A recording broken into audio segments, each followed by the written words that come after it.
Hey everyone, and welcome back to another GTA Online video. Today I'm going to give you guys some general air combat tips in the Starling.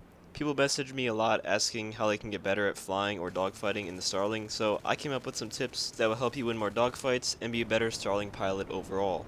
Actually, these tips can be applied with pretty much any aircraft, but I'm going to be giving you guys a couple of tips with the Starling's unique boost feature, so that's why I titled the video this way. And before people out there start commenting how I'm trash and how they're so much better than me, just know that I don't care how good you are or how much better you are than me. Go flaunt your ego somewhere else. I'm just here to help people who want to get better at flying and who want to be able to hold their own against jets in free mode. And if that's not what you're interested in seeing, then why are you even watching this video? So one of the most important things to utilize during a dogfight is your camera. You always want to make sure that your camera is on the farthest third-person view because that will give you the most field of view and will allow you to see things around your plane much better. If you have the camera up close, the plane will take up most of your screen and you won't be able to see much.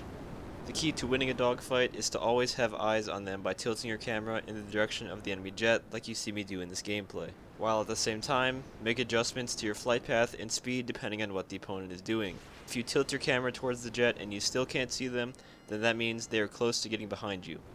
There is a way to see jets that are just out of your view with the normal camera tilt by clicking and holding the right analog stick and tilting it towards them. But if you're not used to doing that, you'll probably end up losing control of your turn and give the enemy an easy shot because it can be a bit disorienting the first couple of times you do it. So first, get comfortable with tilting the camera towards your enemy while keeping up your turn, and then you can try to do the right stick thing. Now let's talk about the Starling's boost. The thing you don't want to do is constantly use it. You never want to do that because it will make your turn a ton wider. Instead, what you want to do is feather your boost by only using it for short half-second bursts of speed. If you do it this way, you will never run out of boost, so you won't have to worry about that, and this is exactly how you make the turn on the Starling extremely tight. The ideal time that you want to boost is either when you're going up into the air against gravity, or when you start to lose a lot of speed and control when going in a horizontal circle. You want to make sure you activate it before you lose so much speed that you start to stall. If you want to practice this, just fly in circles feathering the boost, and you'll get the hang of it after some time. When you're in a dogfight using the Starling, you want to make sure that you are alternating between missiles and the machine guns. The missiles likely aren't going to hit them, but they will make the enemy jet speed up in order to avoid the missiles, which will make it really easy to cut off their turn and get behind them. And from there, all you have to do is switch to the machine guns and finish them off. So we talked about what you do in the dogfight, but how do you survive the initial first pass against the explosive cannons of the Hydra or laser? Unfortunately, there is no way to dodge them 100% of the time. However, by the Starling's small and agile design, you can greatly reduce the chance that you'll get hit by the initial merge. What you first have to do is realize if they are above or below you on the minimap, and you want to make sure that you have your lock-on rockets selected and ready to fire.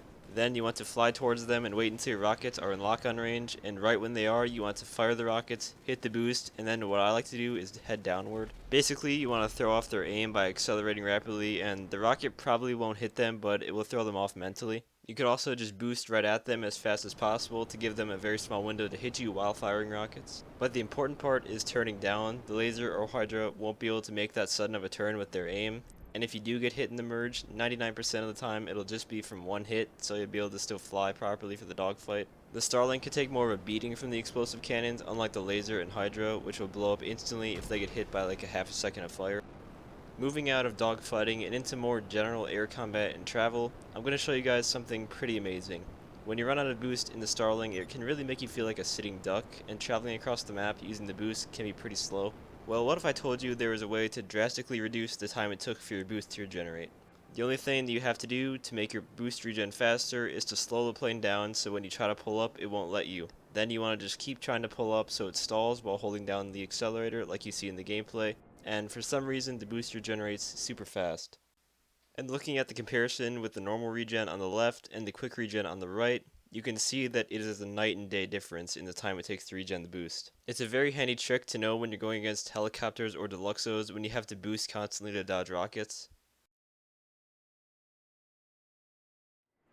And now, after a nice long flight in the Starling, you need to land the plane.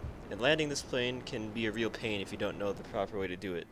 You cannot land the Starling like every other plane in the game by just landing on the runway and using the brakes to slow down to a stop. There are only two landing wheels, and so if you try landing it that way, it will bounce around and then you'll end up crashing more than likely.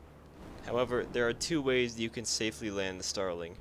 The first way is to come to the spot where you want to land and start flying in circles relatively close to the ground, tapping the brakes until you are slow enough that your plane starts to go down, and then just land it and it will not bounce at all.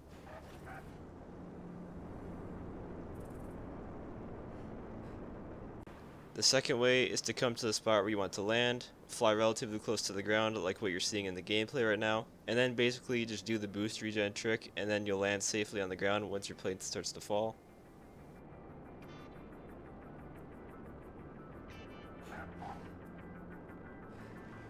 Landing is something that I don't see many people talk about, so I figured I'd teach you guys how to land it without crashing. Anyways, that is going to be all for this video. If you enjoyed or found it helpful, feel free to leave a like, as well as subscribe to my channel for more guide and PvP related content. And as always, thanks for watching and have a great day.